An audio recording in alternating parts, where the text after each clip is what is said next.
Son las 7:30 de la tarde, una hora menos en las Islas Canarias. Sean muy bienvenidos todos a la redacción abierta del Toro Televisión, donde ya estamos dispuestos para informarles, opinarles, explicarles y tratar de desarrollar lo que acontece tanto en España como fuera de España, con dos premisas: el rigor y la valentía, y en un ambiente general caracterizado por la libertad.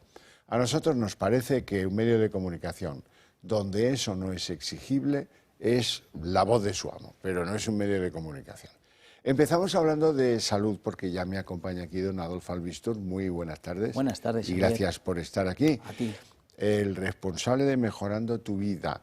¿Qué hacemos con la artrosis? Pues mira, la artrosis evidentemente no sabemos que no la podemos curar, y ya nos lo dice el médico desde el principio.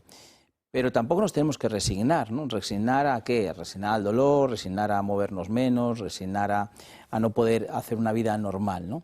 Para ello hay métodos porque es verdad que la ciencia avanza y bueno, hay algunos que son, digamos, muy sencillos de realizar, sin tener que hacer cosas muy extraordinarias, sin tener tampoco que gastarnos mucho dinero, y que podemos hacer en el lugar más cómodo, que es en nuestro propio domicilio, ¿no? Y que da resultados. Y que da resultados, que es lo más importante. Por un lado, yo siempre me gusta, fue, digamos, el inicio de esto, ¿no? Porque el guante Quanti Nanotech es algo que dos reumatólogos, además uno que el próximo programa de Historia de Nuestros Médicos, aquí en la casa este sábado estará él, que es José de la Mata, fue el primero que me dijo: Adolfo, tienes que conocer estos guantes porque están funcionando muy bien, porque la gente que los está probando y los está usando le va muy bien. Él hizo los estudios y entonces, bueno, pues estos guantes los empezamos a dar a conocer.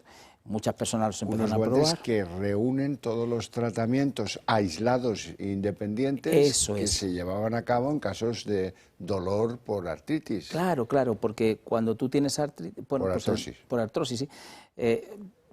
Terapia ocupacional, fisioterapia, evidentemente medicación entre medias, te va a dar onda de no sé qué, haz baños de parafina. Bueno, pues aquí combinamos ese primer baño de parafina, que es una sustancia, digamos que es natural, que no hace falta ser la parafina, y se coloca antes con otro guante. Después nos ponemos el guante, 20 minutos, aquí tenemos las ondas pulsantes, tenemos el masaje, la vibración y el calor. Y esto ha sido una maravilla. Ya estamos hablando de miles, no exagero, Xavier, miles de personas que lo tienen y están encantadísimas. Todas las mañanitas se lo ponen y luego por la noche.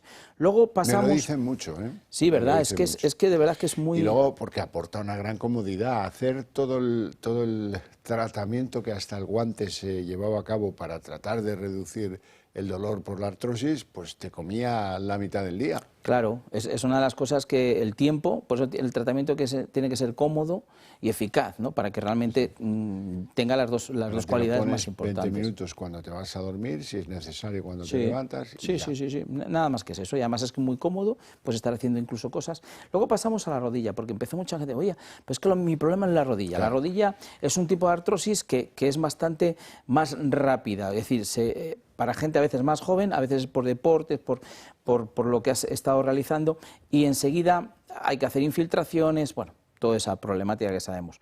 Esto no es que quite eso, pero lo que sí te va a hacer es que ese dolor, por la inflamación que tú tienes, te lo calma. Te calma el dolor.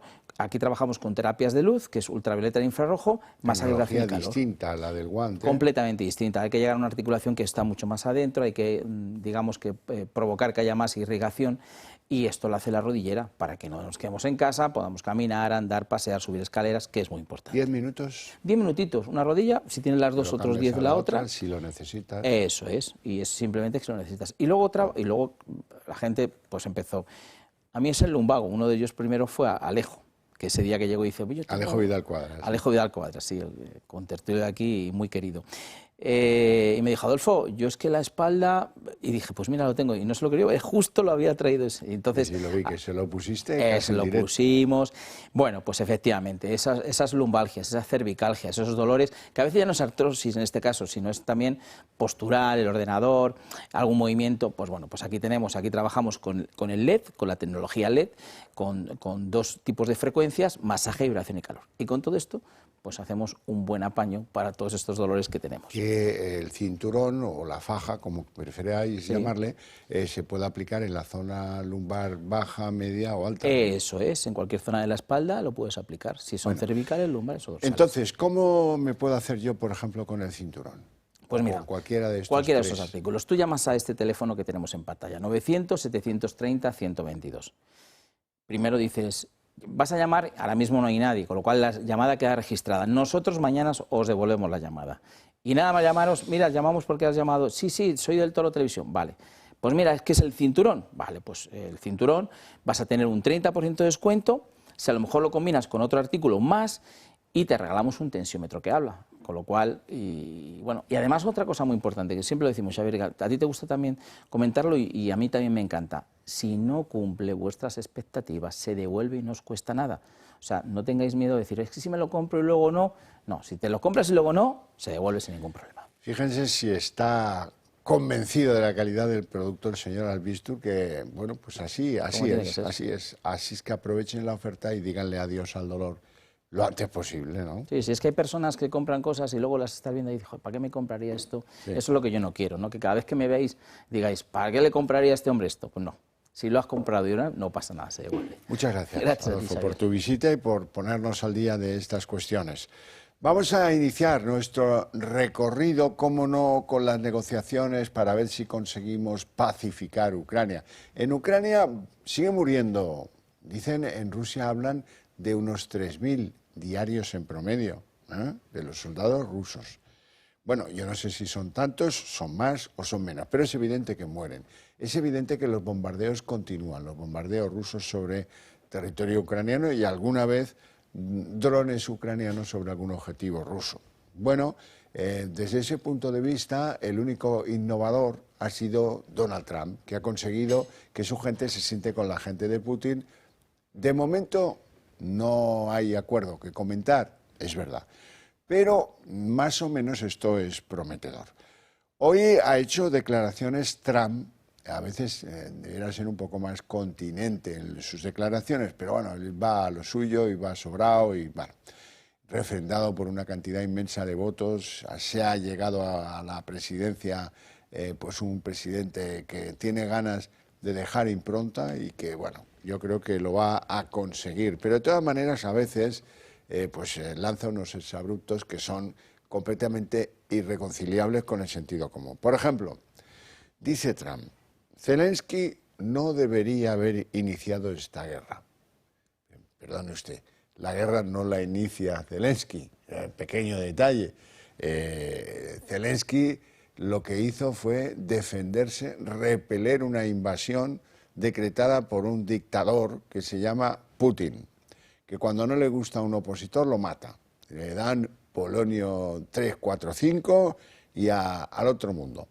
Bueno, en esas primeras declaraciones, que han sido ya muy comentadas, Mar-a-Lago decía precisamente eso, que no debería haber iniciado la guerra Zelensky, sino negociar. Dime tú, a ver qué diría Donald Trump si mañana los mexicanos se toman un poco más de tequila y hay un presidente mexicano, que los hay, que está muy para allá, desde los de la de ahora hasta los anteriores, y deciden invadir Nuevo México, Albuquerque, de esos sitios tan bonitos y tan queridos para los españoles, ¿no?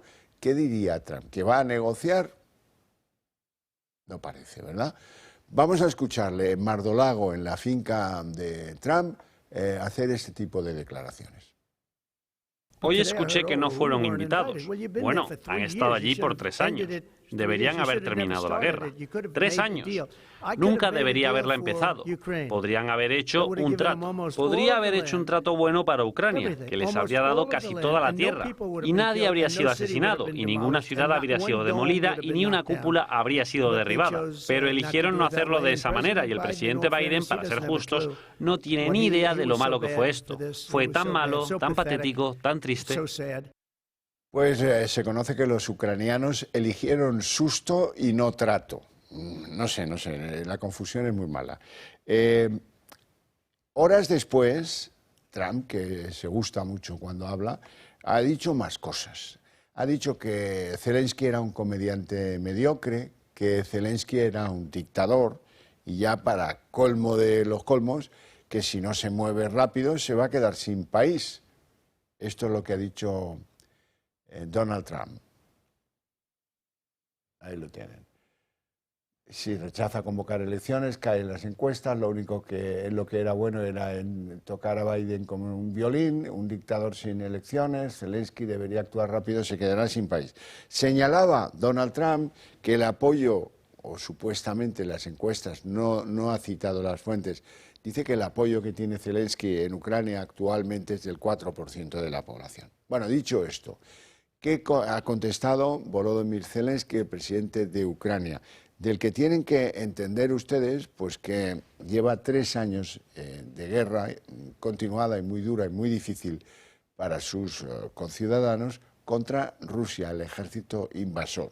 Bien, pues en primer lugar ha dicho cosas interesantes, discutibles algunas, siempre expresando un profundo respeto a Donald Trump, esto lo ha insistido por activa y por pasiva, no quiere desafiarle, eso es una evidencia, pero dice uno que Trump vive en una burbuja de desinformación de la que indirectamente culpa a Moscú, culpa a Rusia.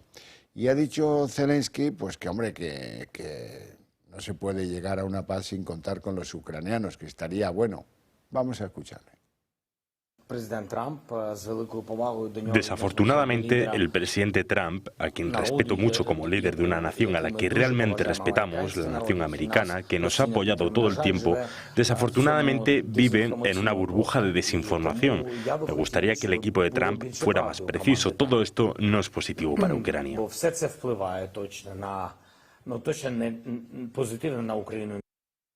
Y curiosamente, mientras parece que se van entendiendo Estados Unidos y Rusia en materia por lo menos de llegar a un acuerdo de alto el fuego en Ucrania, ojalá sea así, la Unión Europea, y esto es bien sorprendente, parece que es una rabieta, endurece las sanciones al petróleo y al aluminio rusos.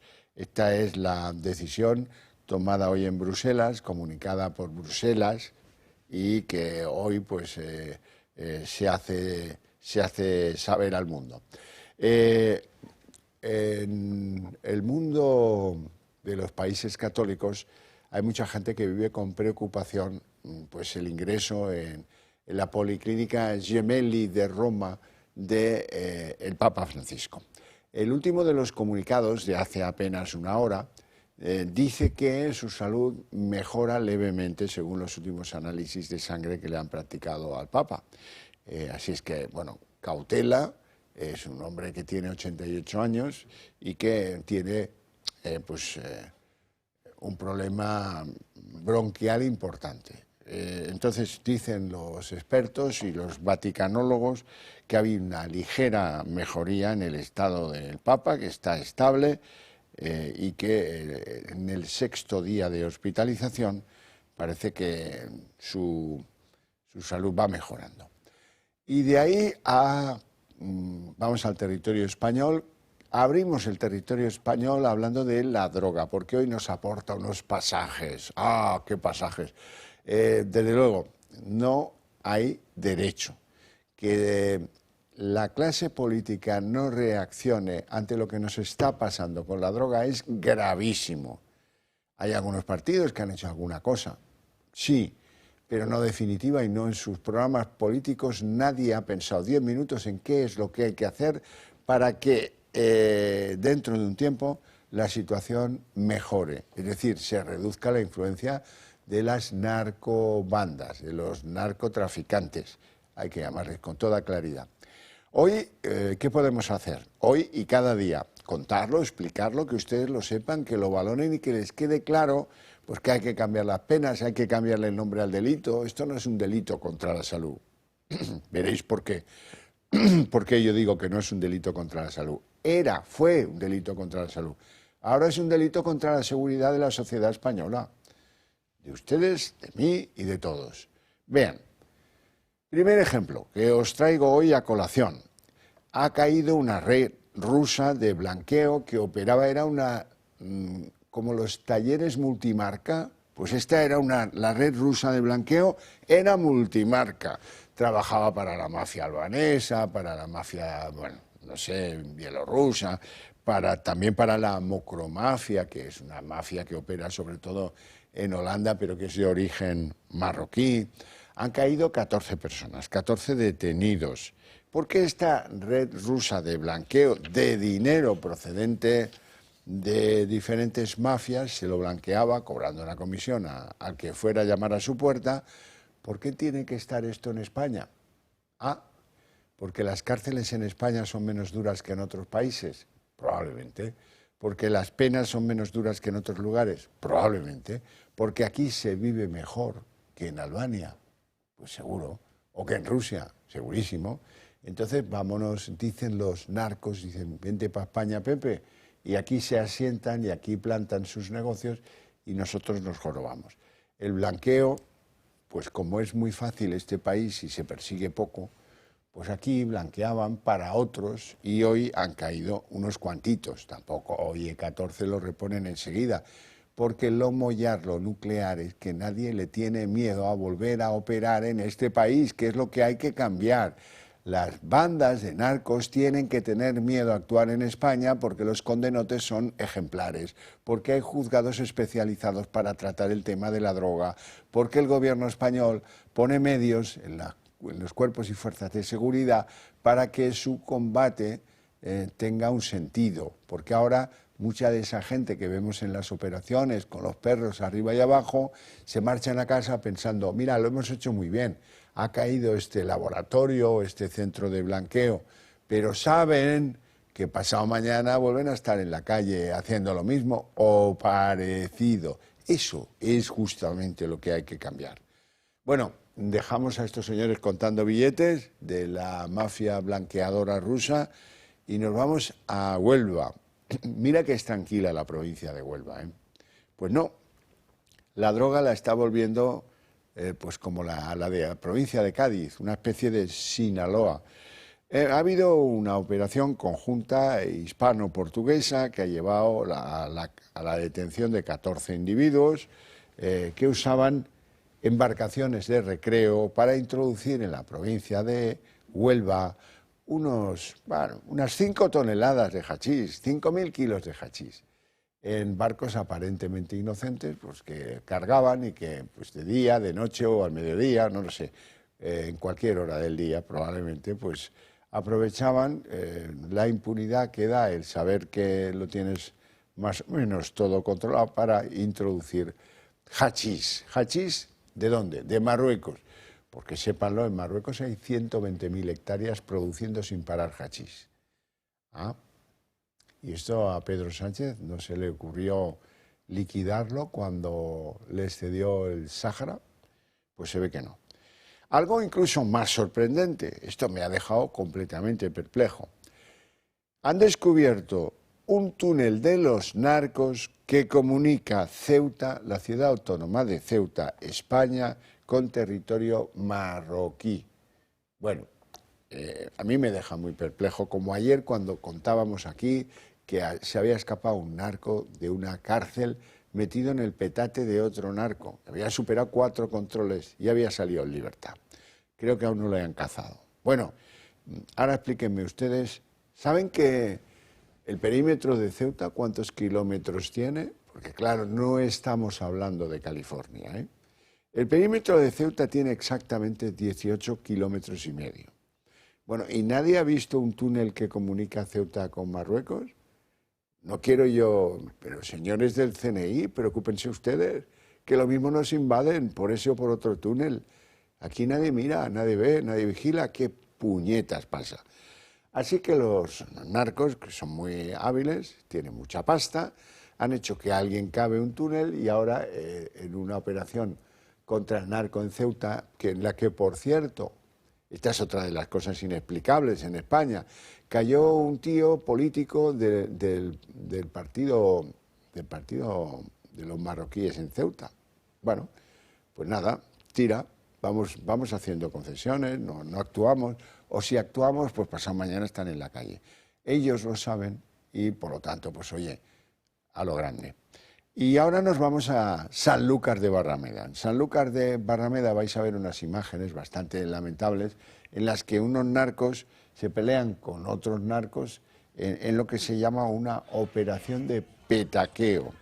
Y esto del petaqueo, ¿qué puñetas es? Porque hemos aprendido que un volcado o un vuelco es el robo que unos hacen a los otros de droga. Bueno, el control aquí, el petaqueo, es hacerse con suministro de gasolina para las narcolanchas o incluso con alguna embarcación que se pueda utilizar para las narcolanchas. Y ahí tienen a dos bandas enfrentadas en lo que parece un aparcamiento en Sanlúcar de Barrameda por el control de las latas de gasolina, del combustible y también de alguna que otra embarcación. Bueno, y hasta aquí el intenso relato de la droga en el día de hoy, que como veis nos demuestra muchas cosas, que no paran, que tienen mucha pasta, que compran muchas voluntades, que tienen gente que trabaja cavando túneles y otra haciendo cosas incluso peores. Y ya no estamos en el asunto de la droga, pero porque merece la pena que ustedes lo sepan, han sido detenidos los dos patronos de un cayuco que llegó a Costa Española con 8 fallecidos a bordo, 8 fallecidos en el mar.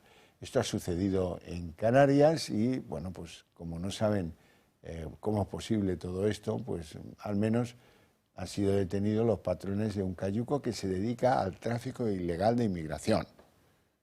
No sé cómo está estipulado el delito, porque aquí somos los reyes del eufemismo, de no llamar a las cosas como son.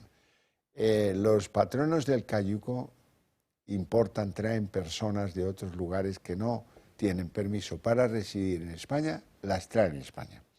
Las traen a España, cobran importantes cantidades de dinero, forman parte de organizaciones que nadie combate y luego decimos, bueno, ¿y cómo es posible que haya crecido tanto la inmigración? Pues porque toda esa podredumbre existe. Y les ha importado bien poco que 4 fallecieran en el mar. Bueno, pues ahí están detenidos, pero esto, pues dentro de 4 días están tratando de volver al lugar donde ganan plata, que es con el tráfico de inmigrantes ilegales. Bueno, y tenéis que saber también, para estar bien informados de lo que pasa en vuestro país, tenéis que saber también que las ocupaciones en enero aumentaron un 63%. ¿Quién lo dice? La plataforma de afectados, que ha tenido que hacer un esfuerzo muy encomiable, por cierto, para atender a todos aquellos que sienten pues ultrajada su propiedad por unos ocupas o bien por unos inquiocupas. Hay de dos diferentes maneras, ¿no? El ocupa es el que rompe lo que haya y entra y se queda a vivir en un sitio que no tiene derecho a hacerlo. No paga el alquiler, ni vive allí, ni ha comprado el lugar donde ha saltado a ocupar. Y el inquiocupa es uno que entra más o menos con un contrato, que deja de pagar en la primera mensualidad o en la segunda o en la que toque y que dice que él de allí no se mueve, que no le pueden echar porque él tuvo un contrato o pagó en alguna ocasión a los propietarios y los propietarios tardan una verdadera burrada en los dos casos, en esos son iguales.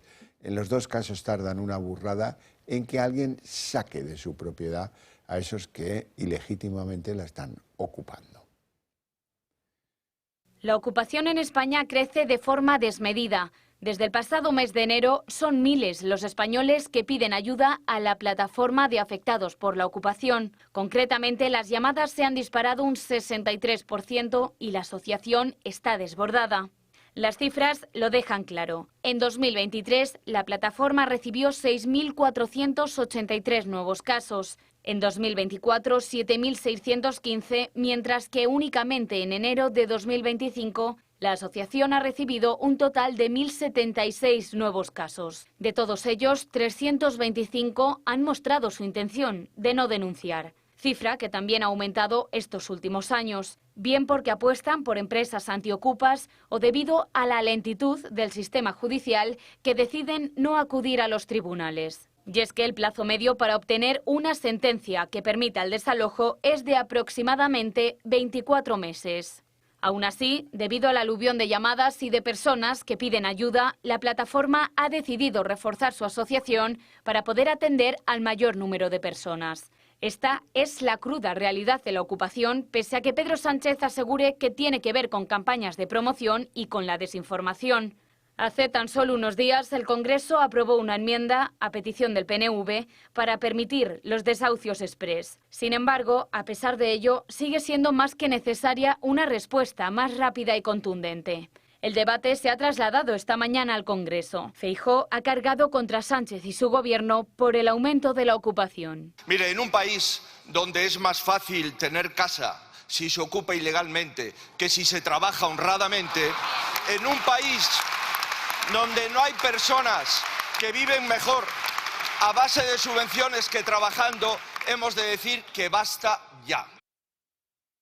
Noticias de la compañía El Pozo Alimentación. El equipo de marketing del Pozo Alimentación acaba de presentar el plan de mercado para la compañía que tendrá lugar o que se aplicará durante el ejercicio 2025 en una gala presentada por el periodista deportivo y narrador de los partidos de la Champions para la Liga de Campeones, Carlos Martínez.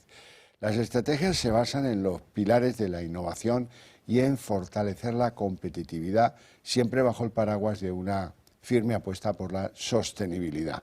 Bajo el claim One Team, One Dream, se desvelaron las diferentes líneas de actuación que la marca El Pozo, la más presente en los hogares españoles, piensa extender al resto de sus marcas: King Up, Bienestar, 1954, Extratiernos, All Natural, Legado Ibérico o Almirez. En todas ellas pues se hará vivo y residenciarán este nuevo claim, One Team, One Dream. Y ahora nos vamos a ir a publicidad.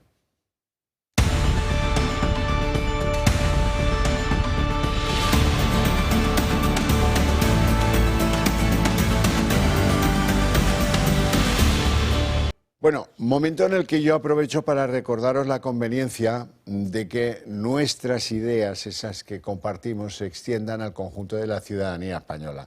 Y para eso, mejor que las cenas en familia, que a veces tampoco terminan muy bien, que nos apoyéis, que nos ayudéis a ser más influyentes, a llegar a todos los puntos de España y que entendáis que es una muy buena forma de defender vuestras ideas, como compartimos un porcentaje elevado de ellas, apoyarnos para conseguirlo. ¿Cómo hacerlo? Muy sencillo. Tan sencillo como llamar al teléfono del Club de Amigos del Toro Televisión y pedir que os incorporen a la ya gran familia de colaboradores y socios del Club de Amigos. Tan sencillo como llamar a ese teléfono 91-616-2464. ¿Por qué digo el teléfono? Porque hay mucha gente que no encuentro las gafas, etcétera, etcétera, pero si me dan más tiempo, yo tardo un poco más, ¿no? Les podría decir, léanlo aquí abajo, pero no, les digo el número de teléfono. Hay que dar facilidades.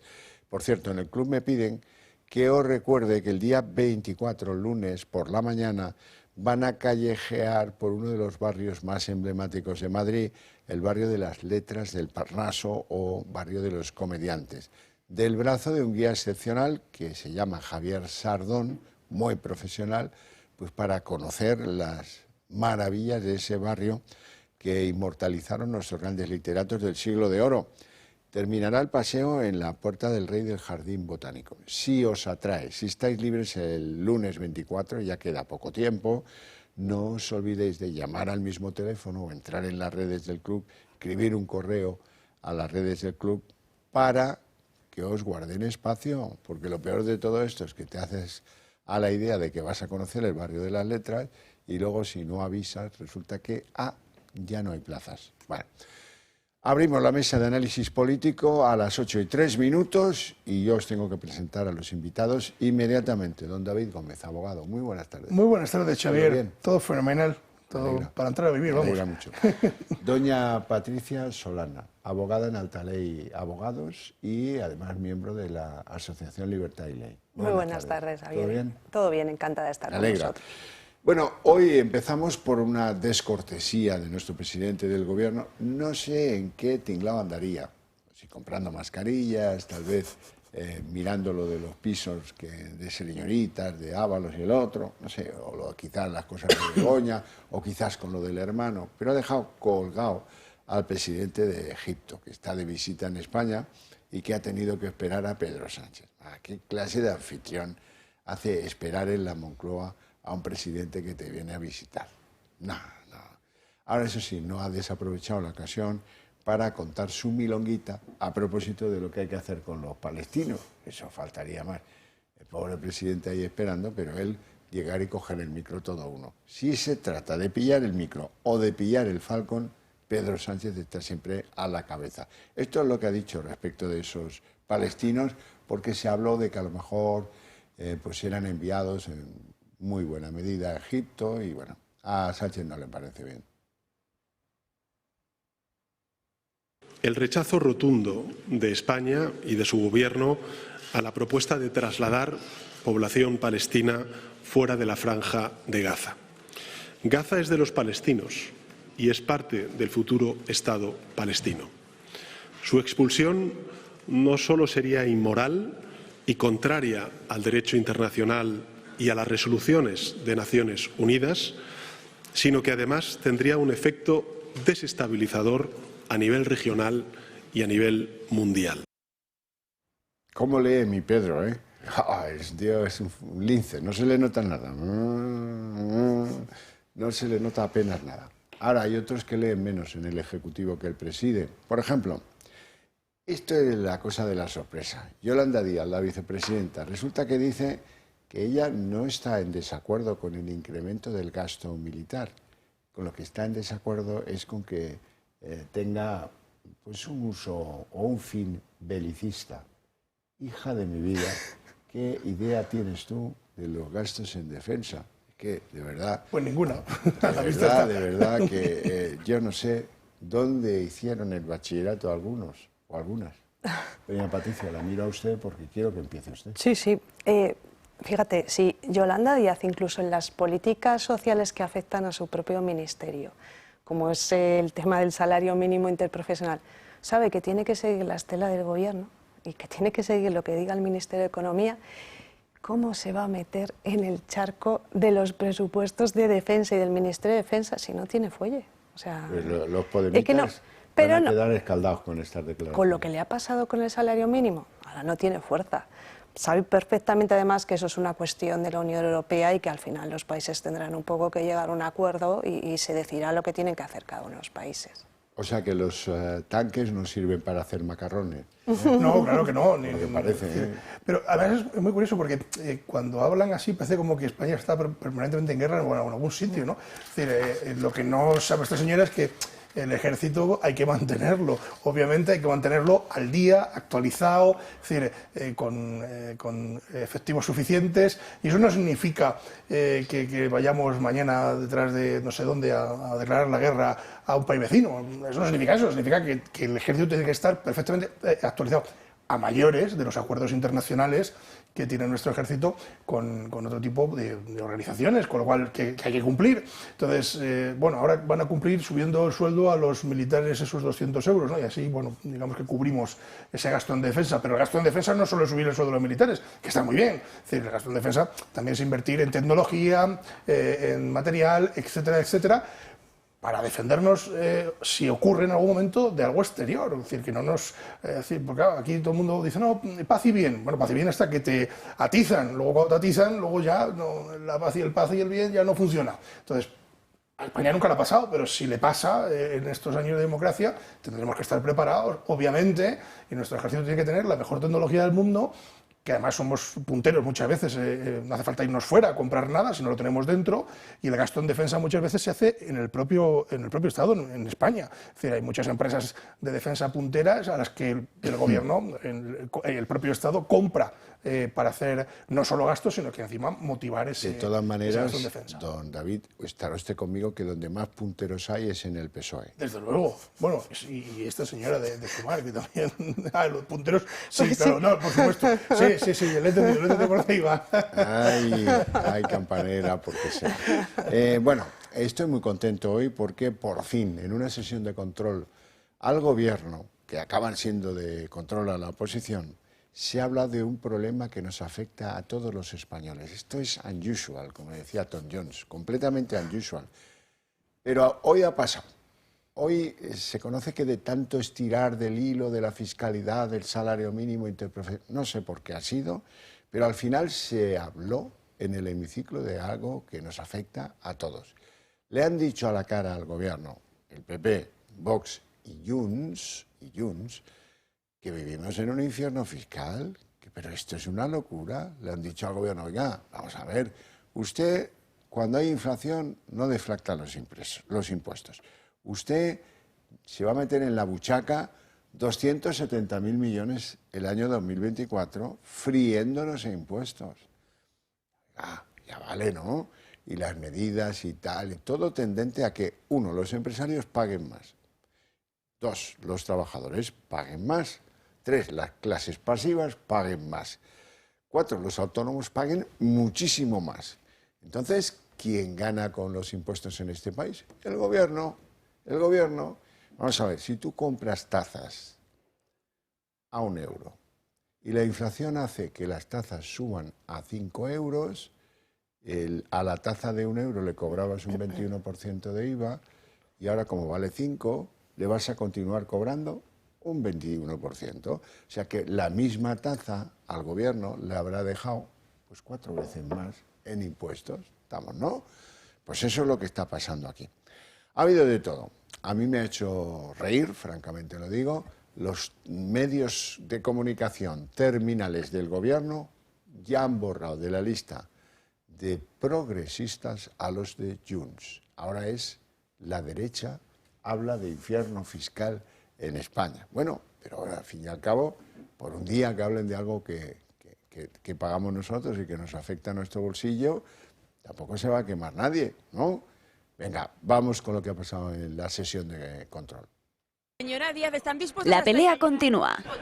La cuestión del salario mínimo ha vuelto a centrar el debate en el Congreso. El momento más bronco, el encuentro entre Sánchez y Feijóo. ¿Es usted tan constante en no responder como en saquear a los trabajadores españoles? ¿Cómo nos van a respetar en el mundo si a usted no le respeta a la vicepresidenta del Gobierno? ¿Es usted para la política española lo que la criptomoneda de Milei para los votantes argentinos de Milei? Un colosal engaño. Hoy las vicepresidentes primera y segunda del Gobierno han vuelto a sentarse juntas tras una semana de desencuentros y un abrazo con el que sellaban la paz. Desde el Partido Popular exprimen su enfrentamiento. Señora Díaz, no se lo tenga en cuenta. Lleva muchas cosas para adelante y no da para más. Ha manifestado usted un paternalismo, un machismo, un desprecio en la forma de dirigirse a 2 personas que representan funciones importantes en este gobierno. Y ha sido la de Hacienda el objetivo de todas las dianas. El trabajador paga más, el empresario paga más y usted recauda más. Ustedes están creando una sociedad de dependientes y de precariedad. En España la situación es un desastre y mientras tanto ustedes, disfrazados de Robin Hood, se dedican a robarles el dinero a los españoles para mejorar siempre el bienestar de los políticos. El Partido Socialista ya ha anunciado que no descarta vetar la propuesta de Sumar para que el salario mínimo definitivamente no tenga que tributar. María Jesús Montero se lo explicaba así a Cuca Gamarra. Creo que no ha entendido usted el debate. No es que Hacienda vaya a recaudar más, es que de lo que se trata es de que no recaude menos. También Junts ha reivindicado su parte. Amb 20 euros a Catalunya pot ser molt menys que amb 20 euros a Extremadura, a Múrcia. Per què el salari mínim ha de ser igual si el cost de la vida es diferente? Porque en Cataluña la gente paga más que el resto de España.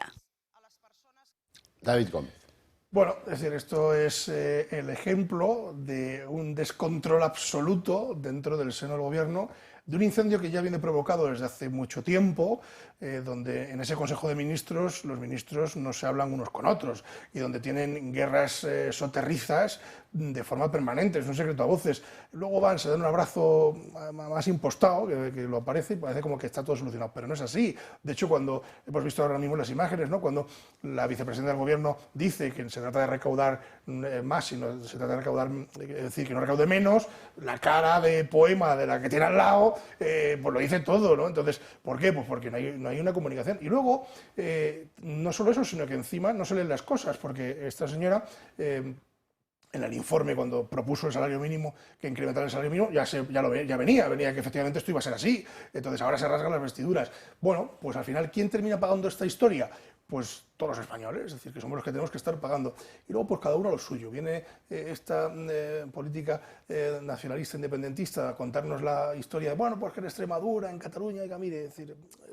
cuéntese el otro. Es decir, en definitiva, es lineal. Como es lineal y afecta a todo el mundo, pues nos da igual aquí 20 euros que allí. Pues obviamente, en Cataluña los 20 euros seguramente funcionen mejor que en Extremadura, que no tienen tren, por ejemplo, usted tiene AVE. Es decir, cosas de este estilo.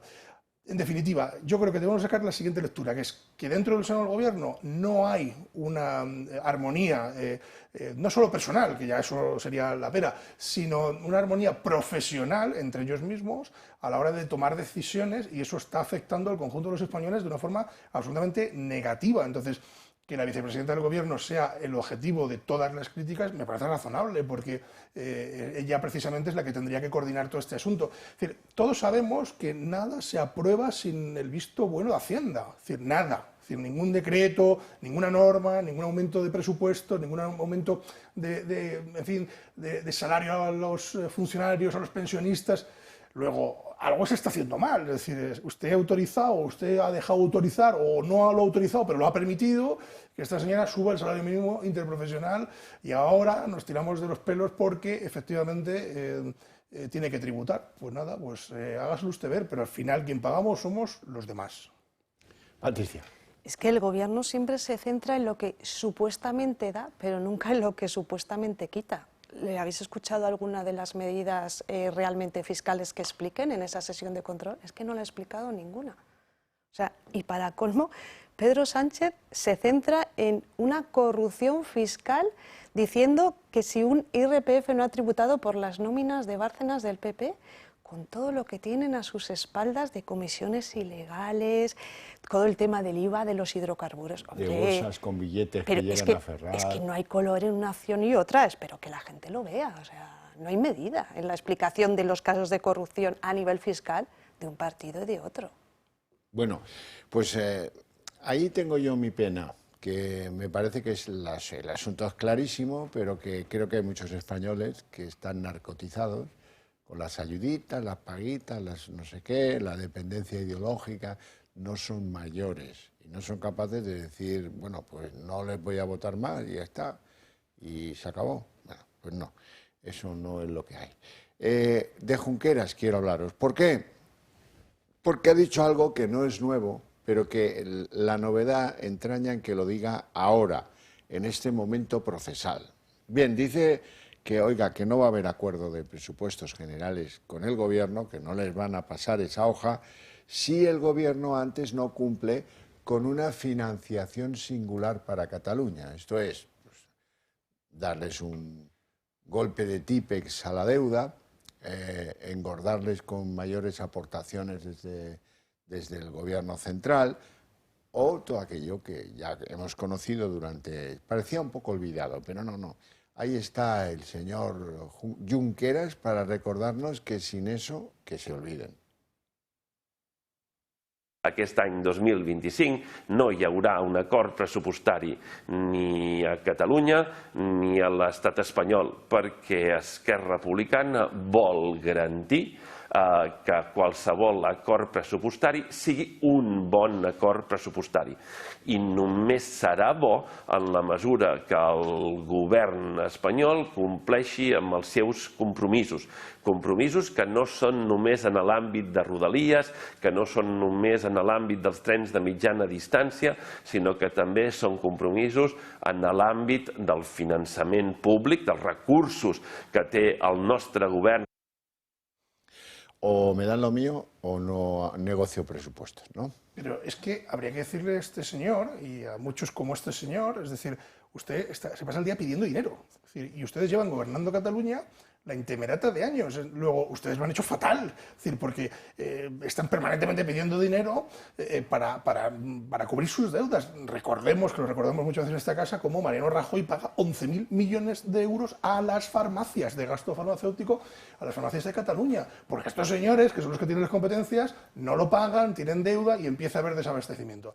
Entonces, la conclusión que yo creo que debemos de sacar de esto es decir, ustedes lo hacen, es el mensaje que hay que trasladarle a los ciudadanos de Cataluña, es decir, oiga, los políticos que ustedes tienen lo hacen tan tremendamente mal que tienen que estar chantajeando al gobierno central para pedir dinero y poder cubrir pues aquello que ellos no hacen o se gastan en otras cosas. Es decir, porque lo que no es normal es que después de 30 años gobernando Cataluña y municipios de Cataluña tengan la deuda que tienen y estén permanentemente ansiosos de dinero. Porque, oiga, si usted lo hace bien, pues no tiene usted que pedir dinero, ¿no? Ahí tiene Castilla y León, tiene Madrid, tiene muchas comunidades que podemos poner de ejemplo, que tendrán su deuda, obviamente, pero no esa necesidad de estar permanentemente saqueando las cuentas públicas. Porque si me dices, bueno, yo saqueo las cuentas públicas, pero es para invertir ese dinero en el beneficio de los ciudadanos de Cataluña, pero no es así. Es decir, es para cubrir permanentemente baches, permanentemente préstamos que hay que pagar de la administración pública, deudas que tiene la administración. Es espectacular que encima tenga la cara dura de venir a decirnos que necesita más dinero. Patricia. El Partido Socialista tenía que haber previsto esta situación. Cuando el PSC gana las elecciones en Cataluña, que se ponen exultantes porque realmente les da como el aire que no tenían a nivel comunidad autonómica, lo que tenían que haber previsto es que cuando arrinconan a Esquerra y a Junts, sabían perfectamente que el arma que les quedaba más importante era el de los presupuestos. Y estaba clarísimo que era la baza que iban a jugar para presionar al gobierno. Sí, sí. Bueno, hacemos una pausa y a la vuelta os cuento de Ábalos, os cuento del novio de Ayuso, os cuento del hermano músico del presidente del gobierno, esas cosillas que nos alegran la tarde.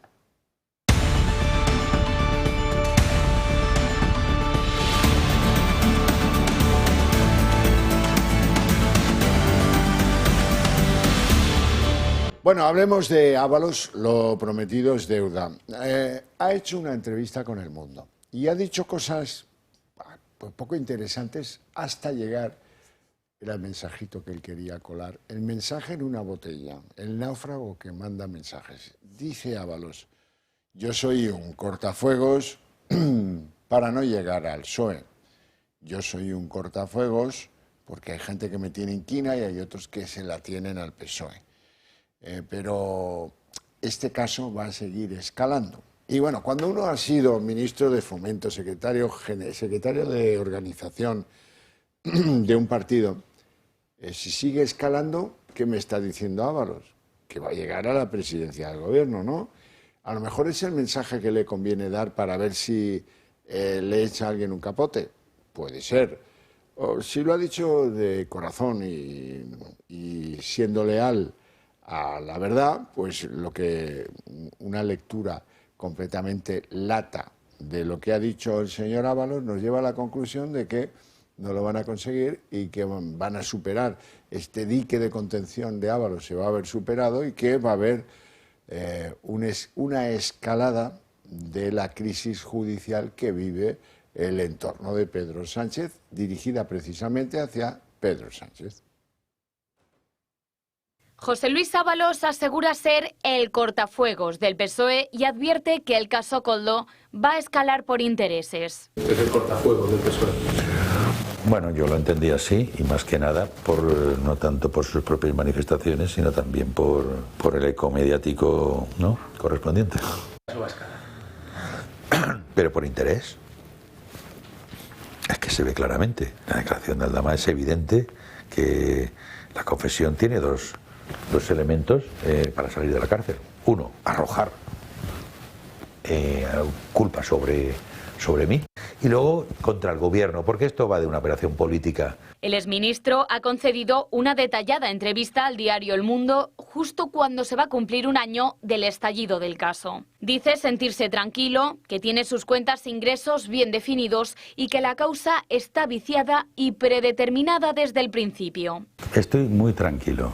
No tengo ninguna cuenta en el exterior. Mis cuentas a nivel nacional están muy definidas. Los ingresos también. Sobre Pedro Sánchez, el exministro evita señalarlo directamente, pero sí lanzar reproches a la dirección del partido. E incluso asegura que se estableció un cordón sanitario para que el caso no salpicara a nadie más. Patxi López ha restado importancia a sus palabras. Porque algunos quieren siempre disparar a caza mayor, ir más arriba, pero sin pruebas, sin datos, como estamos viendo, ¿no? Una entrevista que incluso ha sido motivo de disputa en el Congreso. Despeje la X del caso PSOE, señor Torres, antes de que el caso le despeje a usted, como le pasó ya al señor Ábalos.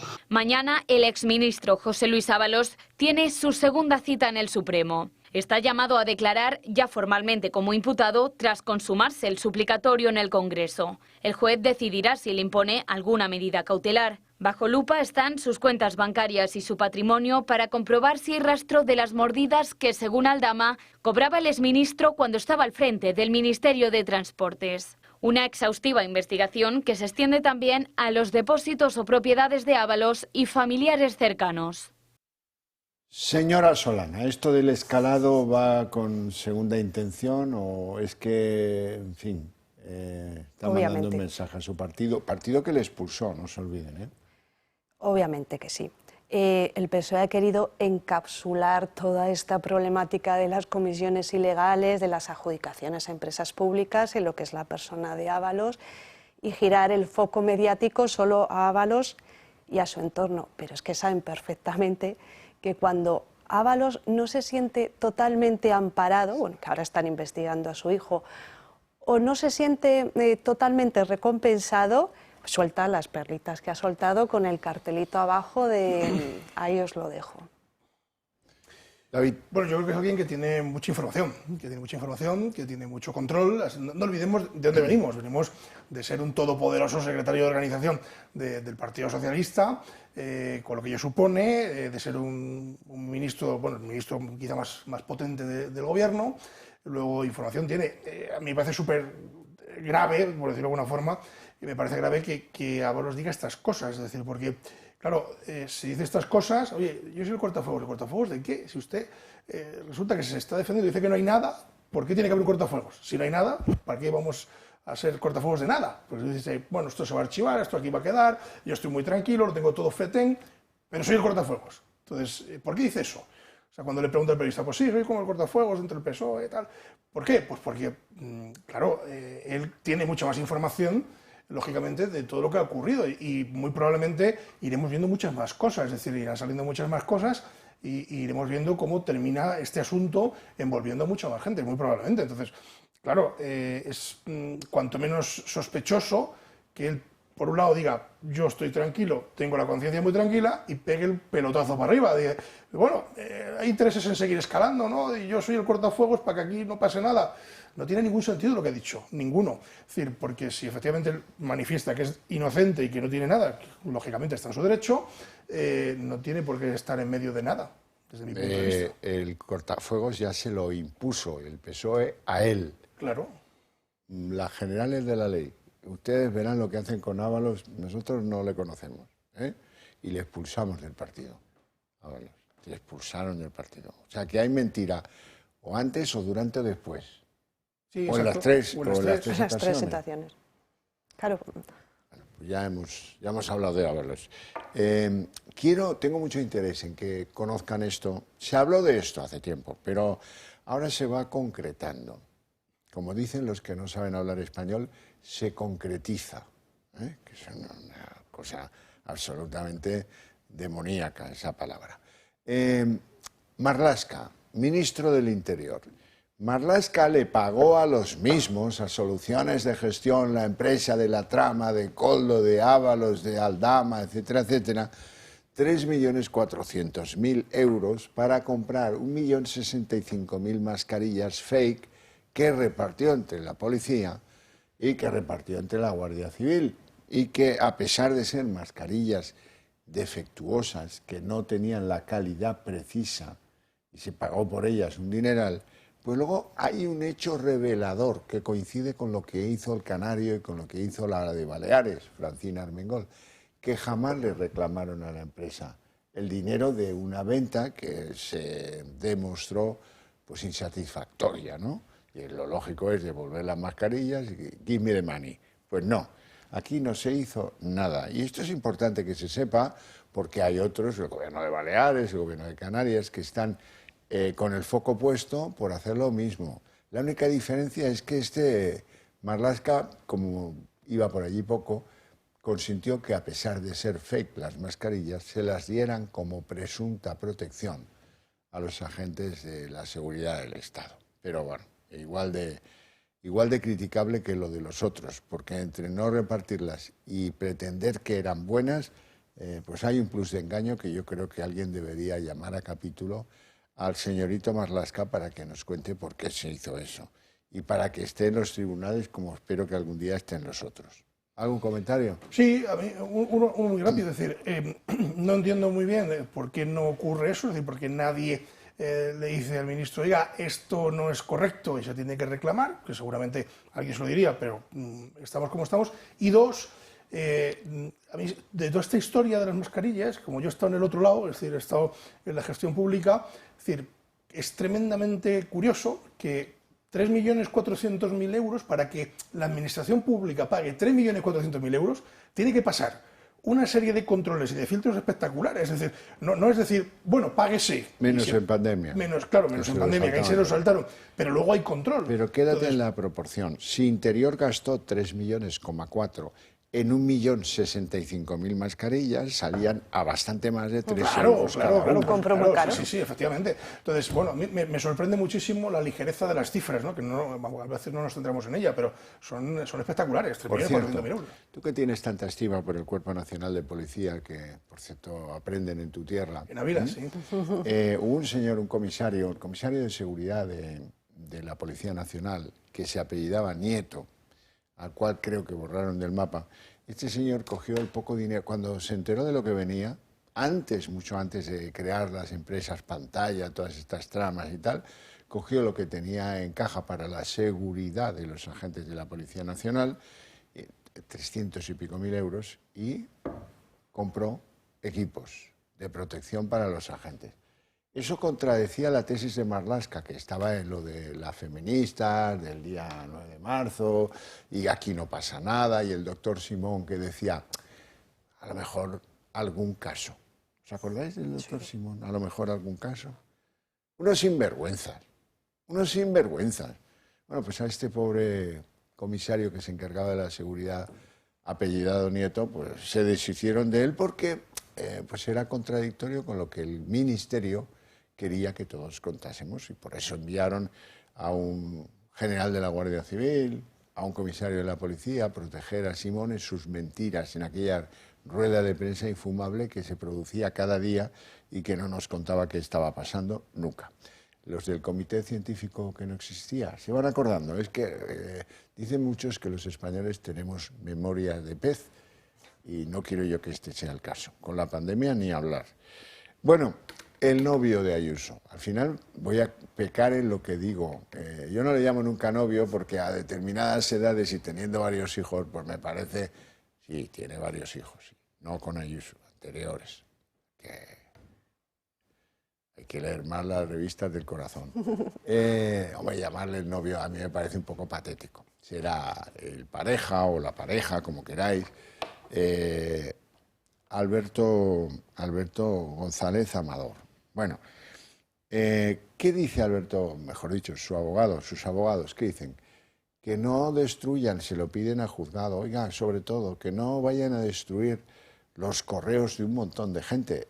Lo más relevante es Santos Cerdán, secretario de Organización del PSOE, también Pilar Sánchez Acera, que es la que envió, pues supuestamente envió a Lobato la documentación que tenía que ver con el pareja de Ayuso, también los secretarios de Estado de Comunicación de la Moncloa, la jefa de gabinete del Ministerio de Vivienda, esta no se me ocurre por qué, Laura Sánchez, y el que fuera el secretario general del PSOE, Juan Lobato.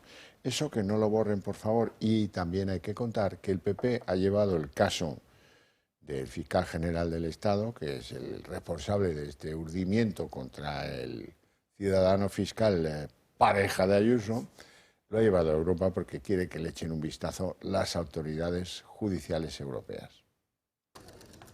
A una semana de que declare en el Supremo, González Amador ha pedido que se abra una pieza separada del caso. En un escrito presentado a través de su defensa, pide al alto tribunal que investigue las comunicaciones entre el fiscal general del Estado, Santos Cerdán, y otros 3 exaltos cargos de Moncloa. El empresario, que ejerce como acusación particular en la causa abierta contra García Ortiz, teme que las compañías telefónicas, 4 en concreto, eliminen datos de manera automática y solo por normativa, y que podrían ser vitales para el caso. Su petición, no obstante, llega después de que la UCO revelase que el fiscal general eliminó hasta en 2 ocasiones mensajes de WhatsApp el mismo día en que conoció su imputación. Según los investigadores del caso, existen chats entre el secretario de Organización de los Socialistas, Ion Antolín, y Francesc Vallès, ambos exsecretarios de Estado de Moncloa, y todos ellos acreditan serían conocedores de las filtraciones sobre González Amador. Y un hecho que, no obstante, llevaría a confirmar la estrategia que insisten en el PP, fue urdida para hundir a la presidenta Ayuso. La Audiencia de Madrid, por su parte, estudia si amplía o no la investigación contra González Amador, y todo ello por el presunto pago de casi medio millón de euros a la mujer del presidente de Quirón Prevención. David Gómez. Bueno, a mí me resulta muy curioso, es decir, primero, que se tenga que pedir judicialmente que no se borren esos correos. Es decir, y 2, con qué ligereza borra aquí la gente correos electrónicos, es una cosa espectacular. Es decir, nos los quitamos del medio. Y sobre todo, tú eres de los que no los borra. Yo he borrado en mi vida muy pocos, es decir, ahí estarán en los ordenadores que he usado, es decir, seguramente. Pero no solo eso, sino en mi caso particular, ¿no? como letrado o como persona física, es decir, pues puedo borrar o hacer lo que me dé la gana en mis servidores, lógicamente, pero es que cuando hablamos de cuentas públicas, es decir, estamos hablando de la cuenta de correo electrónico de un fiscal general, de alguien del PSOE, etcétera, etcétera, debería de estar absolutamente arreglado. Es decir, oye, usted no puede borrar. Es decir, si usted quiere dedicarse al golfeo, hágalo con otra cuenta, pero no con la cuenta oficial. Entonces, claro, vemos cómo el fiscal encima, el otro día en la comisión del Senado, intenta explicar, bueno, es que mi teléfono tiene datos muy sensibles, oiga, pues mire, pues para eso usted es fiscal, ¿no? Pues para eso que le pongan un teléfono encriptado, que le pongan lo que usted quiera, pero no del día que le imputan borre usted los mensajes, hombre, que parece como que no queda bien. Entonces, esa es la conclusión que yo saco de todos los borrados, de que al final quien borra algo, en este caso, es porque está ocultando algo. Es decir, claro, si no, lógicamente, tú no borras nada. Es decir, ¿por qué voy a borrar yo los 5.000 correos que tengo en mis servidores? Sí, no van a encontrar nada. El que mueve material sensible a través de un teléfono, o es tonto de capirote o se está engañando, ¿no? Claro. Es lógico que se amplíe esa información a otros dispositivos, porque una cosa es la persona que ejecuta ese supuesto delito de revelación de secretos y otra cosa es de dónde parte la orden de hacerlo. Y es que en este caso es que afecta a muchas partes, o sea, afecta a una persona como particular en su derecho a la defensa, afecta por un tema de injurias. Este señor se le ha llamado delincuente confeso, cuando no es ni una cosa ni la otra, a día de hoy. Afecta a la Fiscalía General porque está investigado su fiscal principal por esa supuesta revelación de secretos. Y es que afecta al Estado español. Claro, porque si tú tienes una fiscalía politizada, al final eso va en detrimento de la división de poderes. Y si ese epicentro de esa división de poderes afecta a un Estado miembro de la Unión Europea, tendrá que actuar también el derecho europeo. Sí, sí. Me ha quedado claro. Espero que la conclusión de esa comisión, de la que hemos hablado largamente en la Asamblea de Madrid, que analiza por las responsabilidades en la Complutense de haberle generado una cátedra a Begoña Gómez por ser vos quien sois, y que luego se llevara el software y lo hiciera pasar por suyo cuando aquello era titularidad pública y por tanto ahí hay un posible delito de apropiación indebida. Yo no digo que vaya a ser así, sino que es posible que acabe siendo así. Bueno, pues en esa comisión van haciendo pasar a unos y a otros.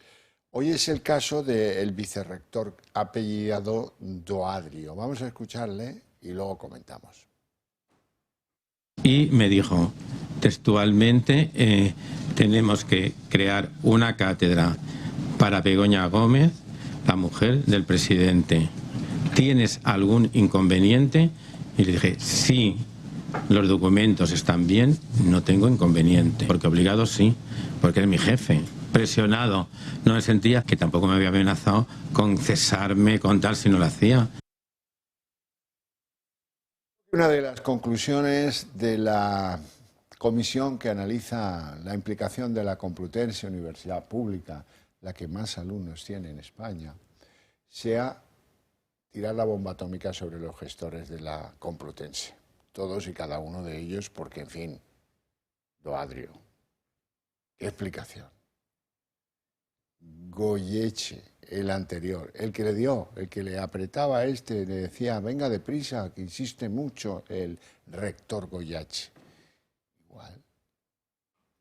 Bueno, pero ¿qué es esto de la Complutense? No me extraña que Pablo Iglesias diera clases ahí, no me extraña nada, no me extraña nada. Ahora algo habrá que hacer con la Complutense. Total respeto por los profesores, que son muchísimos y que los habrá buenísimos, no lo discuto, pero desde luego cuerpo directivo hay que cambiarlo de inmediato. De inmediato, como los árbitros en España, exactamente igual. Todos a la calle, que traigan árbitros de Rumanía, me da igual. Esto que hemos visto, ¿no? Pero bueno, el vicerrector y el otro rector ahí conspirando, ¿no? Hay que crearle una cátedra a Begoña, que nos va a ir muy bien. Patricia. Yo no conozco a nadie en ninguna universidad pública que haya llegado a una cátedra de esa manera. O sea, lo normal es que una persona tenga pues un desarrollo profesional natural, claro, pero con sus conocimientos normales, que luego dé clases como profesor, que luego pueda ser titular o cotitular de un máster y luego, en última instancia, llegar a la cotitularidad o a la dirección de una cátedra. Pero no de esta manera, o sea, no que el punto de inicio y el punto final sea directamente dirigir una cátedra. O sea, es que si haces el análisis de la trazabilidad de esa situación profesional de Begoña Gómez, es que está cristalina el tráfico de influencia. Y su excelentísimo vicerrector, ilustrísimos son, ¿no? Son ilustrísimos. El ilustrísimo vicerrector no se le ocurrió, tal vez, decir, conmigo no cuentes. Claro. Yo estaré en contra siempre de eso. Aquí no estamos. Somos la universidad más importante de España. Aquí no estamos para hacerle favores al presidente del gobierno y colocar a su mujer si no tiene la titulación o con esta exigencia impuesta desde el rectorado. No, hombre. Con esto, Doadrio, a mí no me convences en absoluto. Tengo la sensación de que los que gobernaban la Complutense solos no encontraban la salida.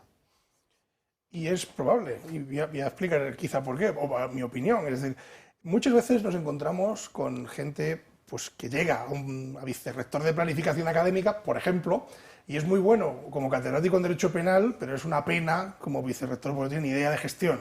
Entonces, claro, en definitiva la universidad... De gestión puede, pero sí, de ética, y de ética debe. También.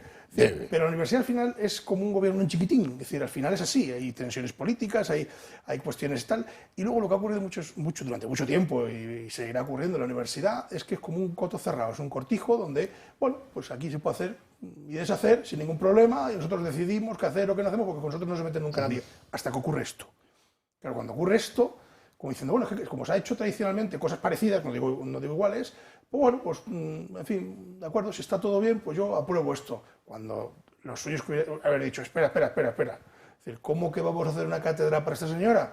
Es decir, espera, echemos los cierres y vamos a frenar este asunto porque no lo veo correcto. Pero nadie se va a atrever. ¿Por qué? Porque el rector le ha nombrado vicerrector. Entonces decir que no al rector... Ya, pero eso implica participar en una conspiración contra la ética y la moral en una universidad pública. Porque verás, alguien vio que una señora que ni siquiera tiene una licenciatura en nada no podía ser la directora de la cátedra. Y alguien puso sobre la mesa que venga Marcelino, que se lo come todo, y que sea codirectora. Y la solución permitió el fraude de ley. Y eso se urdió. Yo creo que eso se buscó. Claro, por supuesto, pero vamos, no tengan la menor duda, es la típica solución de mediocres que uno le dice al otro, a ver cómo hacemos posible, hay que colocar a estas en sí, pero hay un inconveniente formal que todos conocían y que todos callaron, ¿eh? Ya, bueno, sí, vamos a ver si lo conseguimos por la vía de la doble cabeza en la dirección de la cátedra. ¿Sabes lo que me sorprende a mí, Cheverito, esta historia? Que en el mundo universitario, donde yo también he estado, y los que estamos en esta mesa hemos estado todos, es curioso que ocurra esto cuando son todos súper observadores de si tiene el título, el grado, si no lo tiene, si tiene el mérito o no tiene el mérito para acceder a no sé qué puesto. Eso ocurre en la universidad. Es decir, esos codazos que se suelen dar entre ellos para decir, no, ¿por qué va a subir a profesor X titular o a catedrático tal, si no cumple el mérito? Eso que se mira con lupa, me extraña tantísimo que aquí, pues bueno, nadie se enterase. Es decir, parece que nadie se enteró, pero efectivamente yo creo que la solución que hablábamos antes de ponerla al codirector, eso alguien dijo, espera, cuidado, que esta no puede ser. Verás tú, hagámoslo así, que va a colar. Es que eso mismo que estáis diciendo es lo que a mí me preocupa. Es que no es que exista una persona en un momento dado, en un cargo determinado, que no tenga ética. Es que en la universidad hay un organigrama muy bien estructurado y unas comisiones. Y es que nadie, absolutamente nadie, detectó el problema o lo puso en una situación pública de decir, oye, ¿qué pasa aquí? Pero ni siquiera los de otras cátedras. Entonces, ¿qué está pasando en la universidad pública? ¿Todos tienen oídos sordos? Todos. Ninguno tiene boca para decirlo. Hay un mangoneo político de primer orden, ¿no? Exacto. Es que no se puede llegar a otra conclusión. Por ser amable, ¿eh? Por ser amable. Bueno, vamos a escuchar algo insólito. Resulta que hay un militante importante, dentro de que son 4 y hacen los congresos en un taxi, de Podemos, que se llama Sergio Gregori. Estaba muy cerquita de Pablo Iglesias. De hecho, le convirtieron durante un corto periodo de tiempo en la estrella del canal de Pablo Iglesias. Y bueno, pues él contó cosas que le habían contado de cómo era de baboso, y probablemente él cree a pie juntillas que de agresor sexual, Juan Carlos Monedero, y se lo contaba a una feminista muy conocida de Podemos, porque continúan siendo los grandes defensores del feminismo, sí. Con actitudes como la que revela este Sergio Gregori. Sí, esto lo sé yo desde hace mucho tiempo. A mí me contó cosas muy fuertes de Juan Carlos, de baboseo, cosas que, tal como me las contó, suenan a agresión sexual y que es grave. Y ella es la que ha decidido que no quería que eso trascendiera a la esfera pública. Y es algo que es grave. Y sí, claro que a mí me duele porque es mi amiga.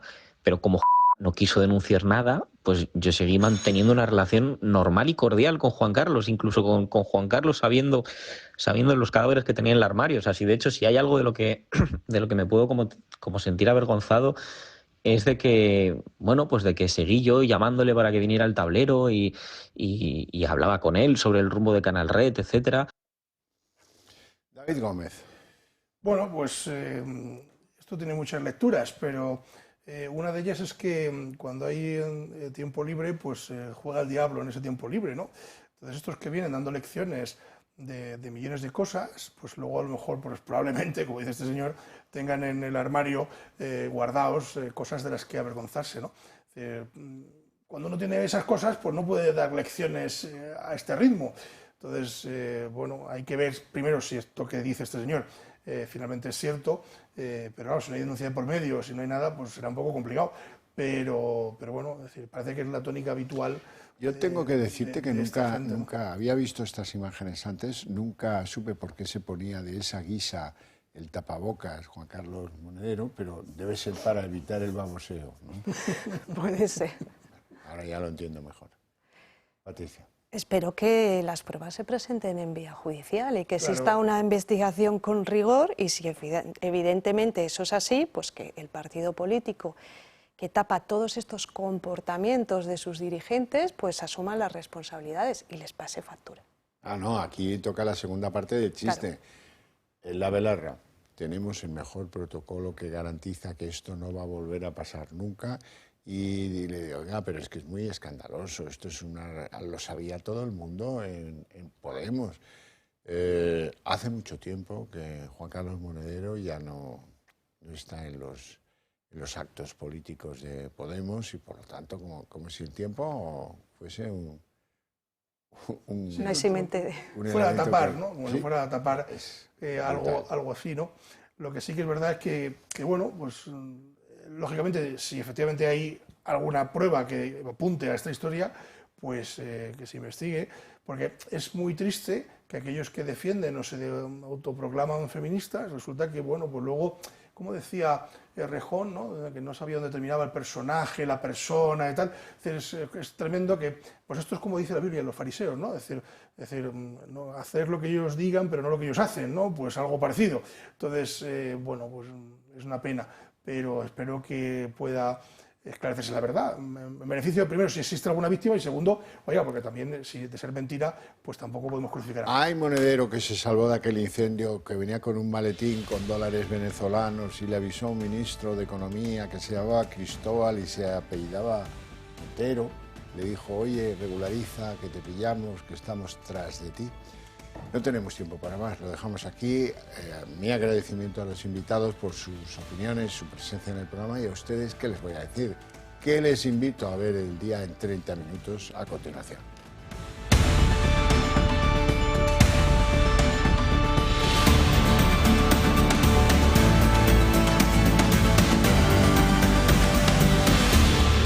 El Día en 30 minutos. Hoy la sesión de control entronca con un problema importante de la sociedad española. Se han planteado si los españoles vivimos en un infierno fiscal o no. Se han planteado si este gobierno, que ha subido 90 impuestos desde que llegó, está aprovechándose de la inflación y de los cambios normativos para recaudar más. Feijóo habla de saqueo a los trabajadores españoles y resulta que frente al gobierno el PP, Vox y Junts afean la voracidad recaudatoria de Montero y de Sánchez. El gobierno no acepta ese reproche, incluso la ministra de Hacienda, María Jesús Montero, dice que no solo no es verdad que hayan subido los impuestos, sino que el gobierno los ha bajado. Y la novedad del día es que Junts hace tándem con PP y Vox en este asunto. Hoy desde la bancada de los neoconvergentes rescataban incluso ese mantra del expolio fiscal y cuestionaban impuestos como el IVA. Su portavoz, Míriam Nogueras, pide un salario mínimo especial para los catalanes porque asegura que allí el coste de la vida es superior al resto de las comunidades. La pelea continúa.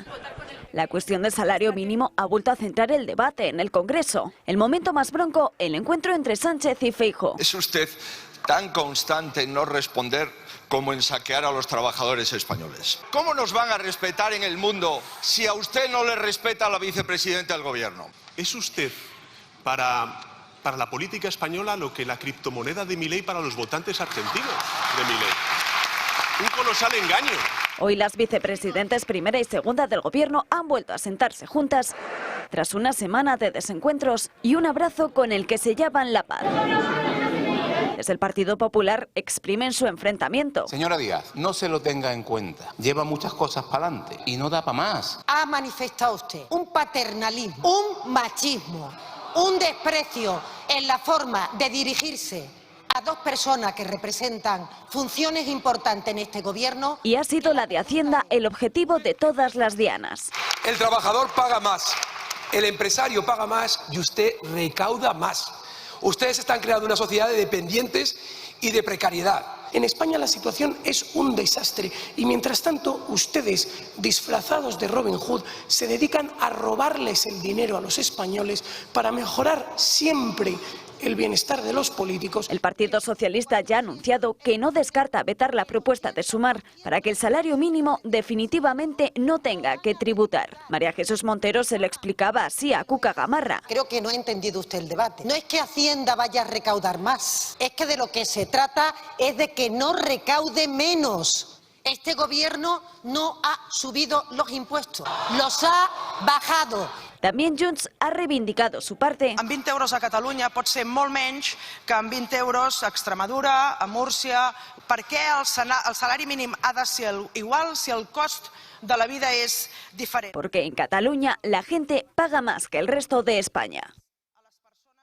Y el tema de los impuestos también preocupa a Esquerra Republicana. Recordarán que la investidura de Salvador Illa se pactó a cambio de pasar el traspaso de todos los impuestos, de la gestión de todos los impuestos a la Generalitat de Cataluña. Ese pacto se va a concretar a lo largo de 2025, pero de momento con la gestión tan solo por parte del Gobierno de Cataluña del IRPF. El resto de impuestos probablemente no van a poder traspasarse en esta legislatura. Hoy Oriol Junqueras, por parte de Esquerra Republicana, ha dicho que sin esa soberanía fiscal no habrá firma de los presupuestos.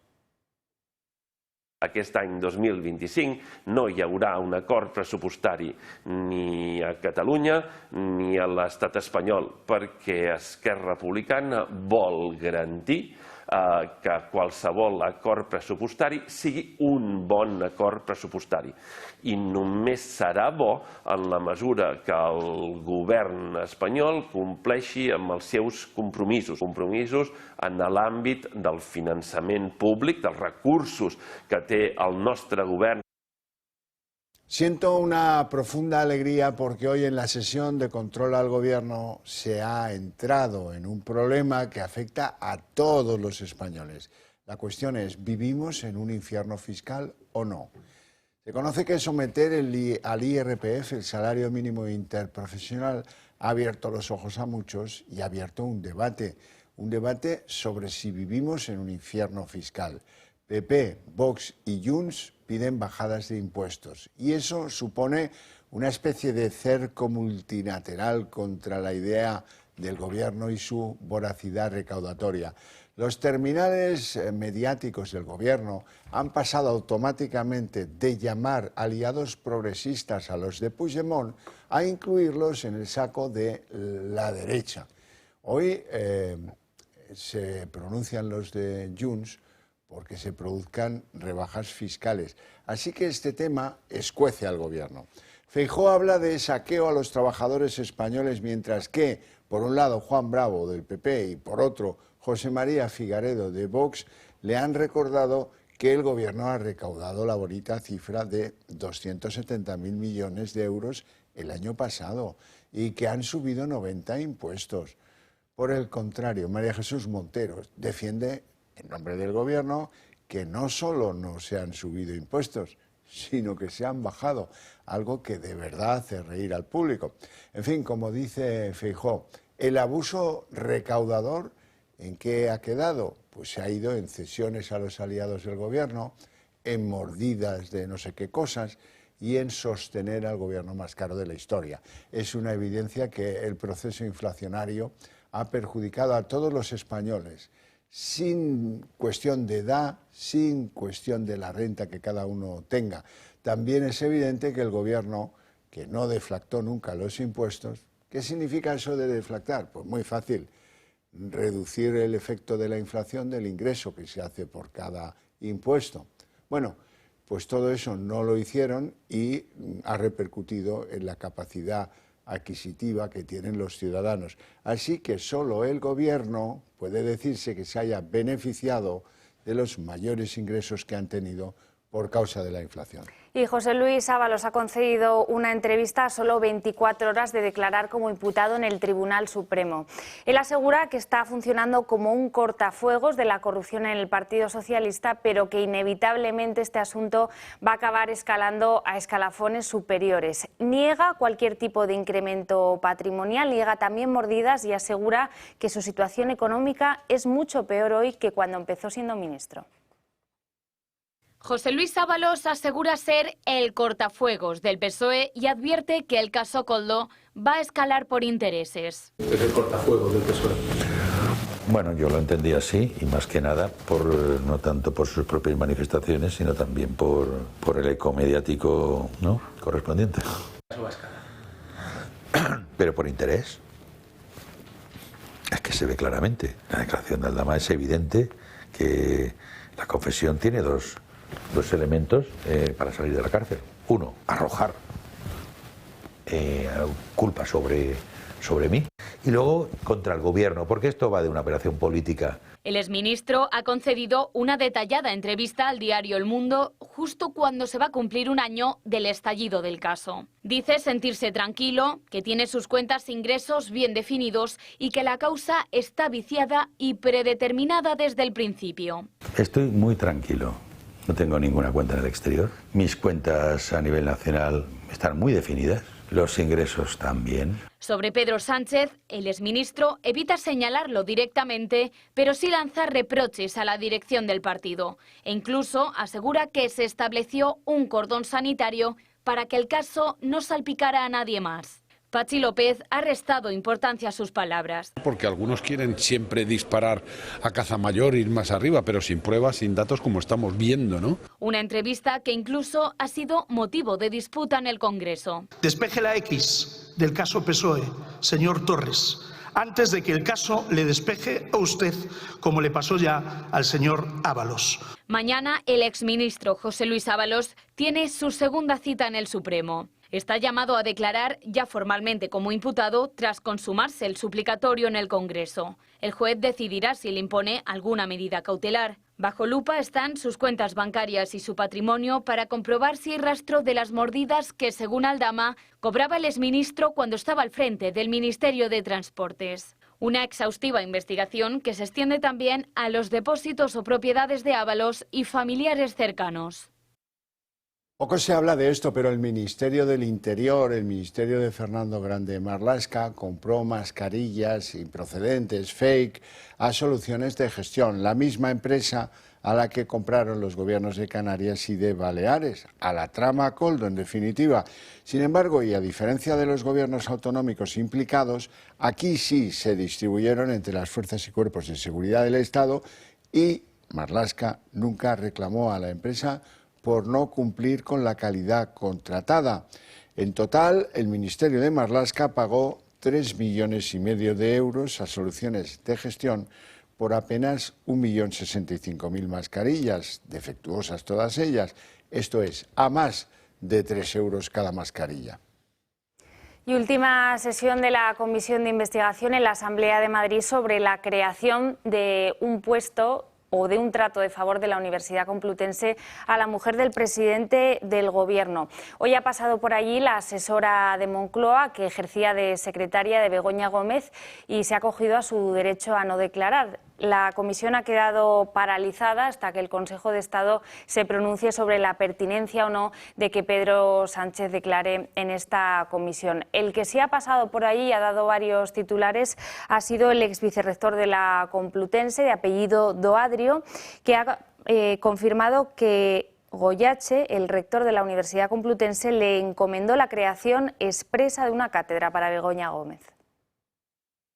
Y me dijo textualmente, tenemos que crear una cátedra para Begoña Gómez, la mujer del presidente. ¿Tienes algún inconveniente? Y le dije, sí, los documentos están bien, no tengo inconveniente. Porque obligado sí, porque era mi jefe.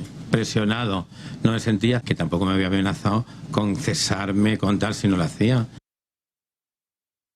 Alberto González Amador, el pareja de Isabel Díaz Ayuso, ha pedido al Tribunal Supremo que ordene a 4 compañías telefónicas diferentes que conserven todos los datos que hayan podido acumular, entre otros del secretario de Organización Socialista, Santos Cerdán, y también de varios altos cargos socialistas, entre otros la nueva secretaria de Organización del PSOE en Madrid, Pilar Sánchez Zacena, los exsecretarios de Estado de Comunicación, Francesc Vallès, y también Ion Fernando Antolín, la jefa de gabinete del Ministerio de Vivienda, Laura Sánchez, y el exsecretario general del PSOE en Madrid, Juan Lobato.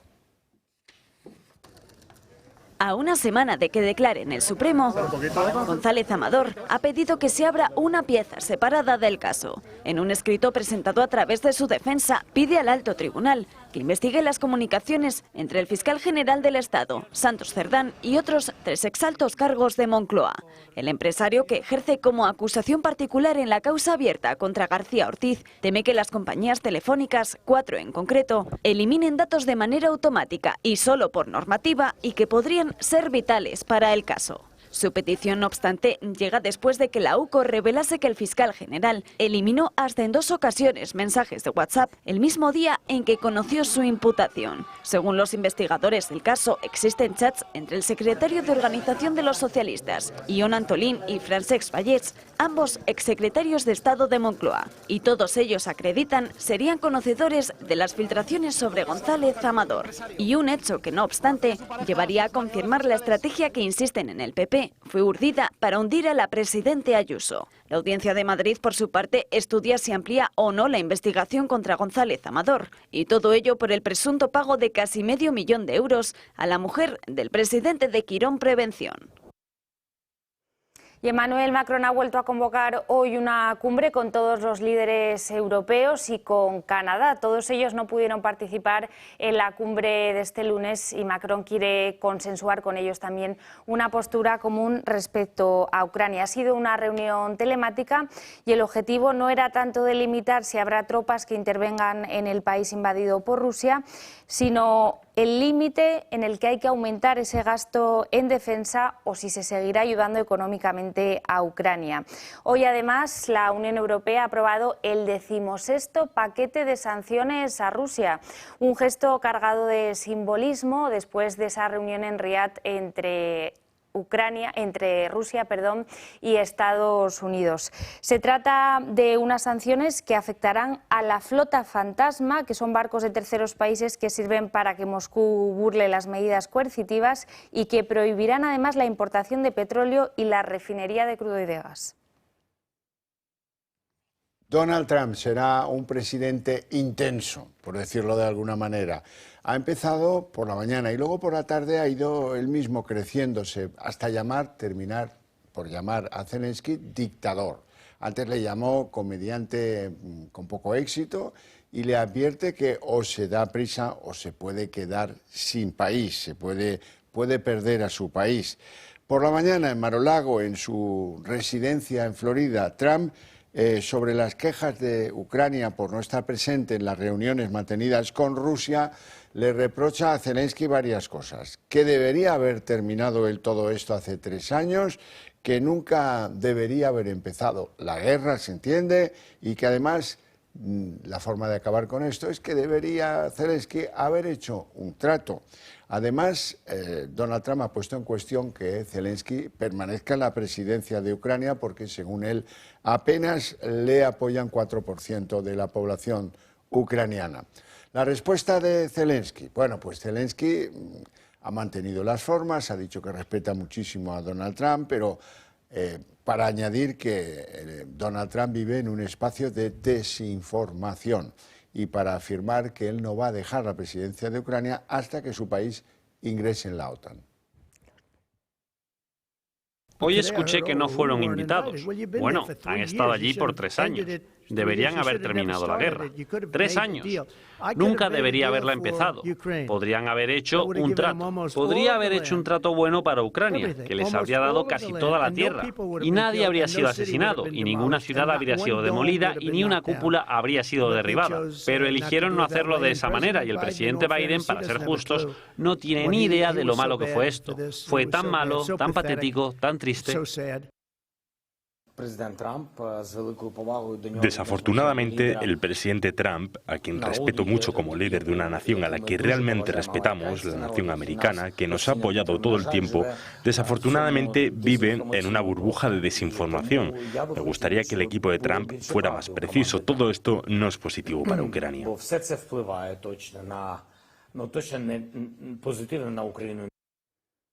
Y nueva escalada de la guerra comercial de Estados Unidos. Hoy Donald Trump ha anunciado aranceles del 25% a coches, chips y productos farmacéuticos que lleguen del extranjero. Su aplicación tendrá lugar aproximadamente a partir del próximo 2 de abril, fecha en la que Trump dará más detalles para dejar a las empresas prepararse e incluso trasladarse a Estados Unidos para intentar evitar estos aranceles. Aquí en Europa muchas empresas, muchos sectores industriales están intentando adelantarse a esos posibles aranceles y están acelerando el envío, por ejemplo en el caso de España, de vino a Estados Unidos. Y Giorgia Meloni ha visitado esta tarde al Papa Francisco, que permanece estable tras conocerse que sufre una neumonía bilateral. La primer ministra italiana dice que le ha visto alerta y despierto y que mantiene su tradicional sentido del humor. Estas declaraciones, unidas al último parte de salud del pontífice, que apunta a una ligera mejoría en la inflamación sanguínea, han servido para levantar los ánimos en Roma, donde sigue muy de cerca su estado de salud. El propio Bergoglio ha encargado a personas de su confianza organizar su posible sucesión. El cardenal Giovanni Battista estaría al mando del posible cónclave y el Papa ha nombrado a la monja Raffaella Petrini como gobernadora del Vaticano. Es la primera mujer en estar al frente de esta ciudad. Tomará el relevo el próximo 1 de marzo del cardenal español Fernando Vérguez. Y hoy acabamos con una cosa bien insólita, el rescate de una cabra. Así es, y encima no se sabe ni de quién es ni quién habitaba en ese piso. Ha sido en el barrio madrileño de Villaverde. Varios vecinos han dado la voz de alerta cuando han visto al animal encaramado en el alféizar de una ventana. Los bomberos rápidamente han procedido a rescatarla y a constatar que nadie vivía en el interior. De quién era la cabra y cómo acabó ahí es todavía un misterio por resolver. Bueno, ya está aquí el día en 30 minutos. Les deseamos una feliz noche a todos, especialmente a los que se quedan viendo el Toro Televisión. Y mañana volvemos a la misma hora. Que pasen buena noche.